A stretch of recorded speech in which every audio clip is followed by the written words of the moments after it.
Саламатсыңарбы балдар? Демесе бүгүнкү сабагыбызды баштадык. Бүгүнкү сабактын темасы менин мугалимим. Китеп дептерибизди ачабыз дагы бүгүнкү числону жазып, теманы жазгыла. Сүрөткө карайбыз. Китебизде экинчи көнүгү сүрөткө карайбыз. Биз сүрөттө кимди көрүп турабыз? Класстын ичи кандай? Алар эмне кылып жатышат? Силерди окуткан мугалимдин аты жөнүн жазасыңар. Силерди кимдер окутат?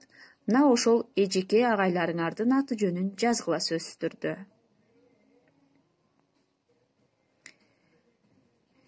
Бүгүнкү темага кошумча дагы бир тема бул сөз жасоочу мүчөлөр. Дептерибизди ачабыз да сөзсүз түрдө бул мүчөлөрдү жазып алабыз.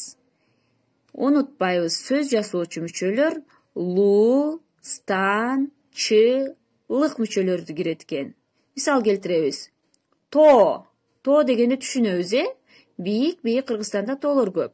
Мына лу мүчөсүн алсак, тоолуу. Мисалы, Алай тоолуу район. Мисал келтиребиз. Кыргыз деген эл бар. Мына ошого стан мүчөсүн алсак, Кыргызстан деген өзүнчө бир мамлекеттин аталышы келип чыгат экен. Комуз музыкалык аспап экенин баарыбыз билебиз.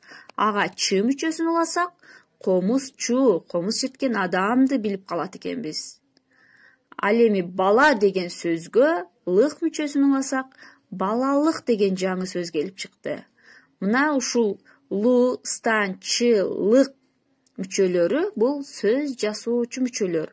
Башкача айтканда, бир сөздөн экинчи жаңы сөз жасалат экен.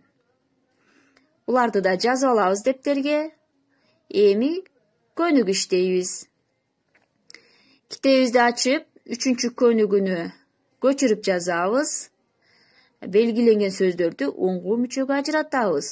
Балдар кунт коюп көңүл бургула. Бул жерде белгиленген гана сөздөрдү уңгу мүчөгө ажыратабыз. Башкача айтканда, кара тамга менен берилген сөздөрдү гана.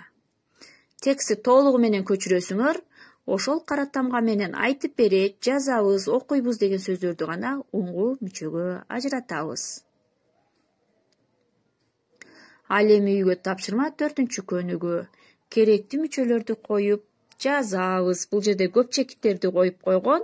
Мына ошол көп чекиттердин ордуна керектүү гана мүчө, суффикстерди коюп жазабыз.